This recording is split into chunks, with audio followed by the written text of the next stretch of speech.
A jury in St. Louis has ordered Johnson & Johnson to pay $55 million to a woman who claims that talc in the company's baby powder caused her ovarian cancer. It's a second big verdict against the company recently. Anna Werner is covering. As long as I can remember, Johnson's baby powder's been making me feel soft, fresh, and loved. These commercials from the 1970s and 80s helped convince thousands of American women to use Johnson & Johnson's baby powder, which contains talc.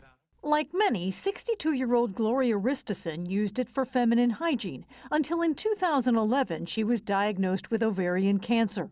Her attorney Ted Meadows says talc was found in her ovarian tissue. There are studies that go back decades showing that genital use of talcum powder increases the risk of ovarian cancer. He says there are some 1,200 similar cases filed against J&J around the country. In February, another St. Louis jury awarded $72 million to the family of Jacqueline Fox of Birmingham, Alabama, who died of ovarian cancer last October.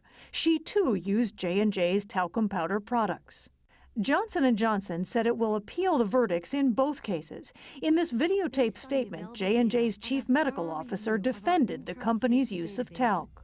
We are confident in our position that there's no causal association between talc and ovarian cancer. The American Cancer Society says results of studies on a possible link between talcum powder and ovarian cancer have been mixed. Some reported a slightly increased risk, others no increase. But Dr. Daniel Kramer of Brigham and Women's Hospital in Boston, an expert who testified for the plaintiffs in both cases, says the risks are clear to him. My advice has always been not to use talc on a regular basis in the genital area.